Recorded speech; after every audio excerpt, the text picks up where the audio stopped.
Mes frères bien-aimés, comme vous venez de le constater, je le constate avec vous, notre Seigneur a été capable de faire des reproches et même de se mettre en colère. Mais attention, non pas à une personne individuelle, mais à des populations entières, à des villes.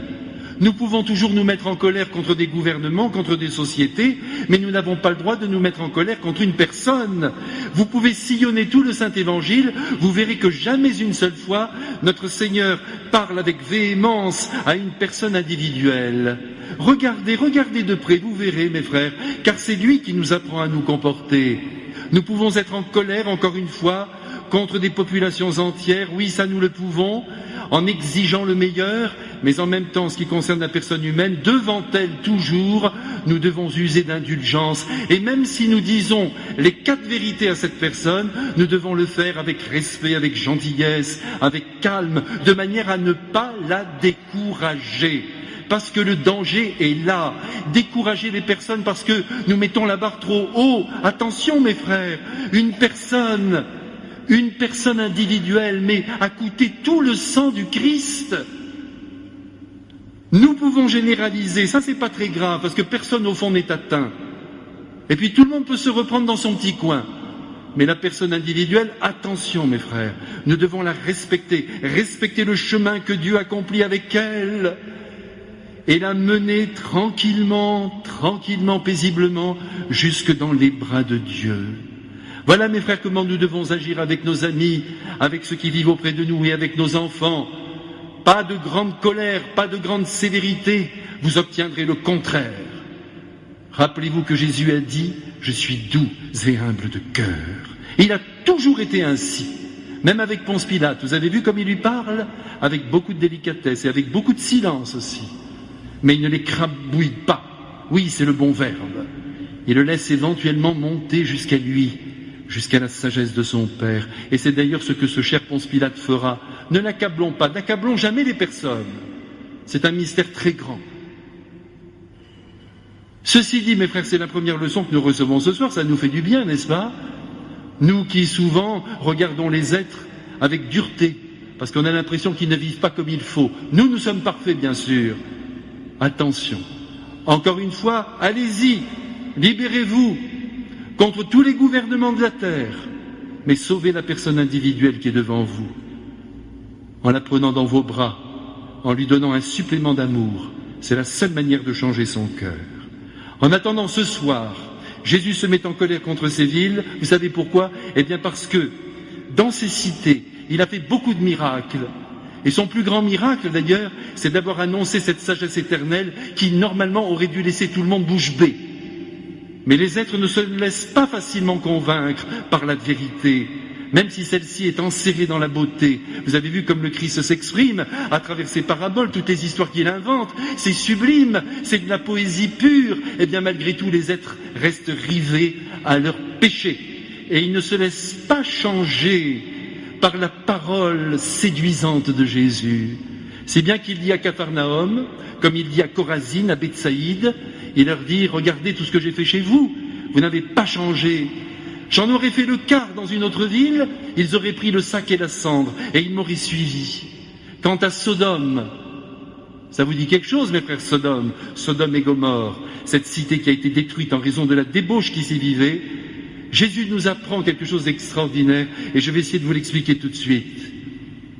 Vous savez que la débauche, mes frères, vous savez ce que c'est? C'est donner des gestes d'amour sans qu'il y ait d'attachement mutuel. C'est ça la débauche, c'est une profanation de l'amour. Notre Seigneur n'est pas contre les gestes, mais les gestes ne doivent exister que s'il y a de l'amour. S'il n'y a pas d'amour, encore une fois, c'est un blasphème contre le Christ lui-même qui est l'amour incarné.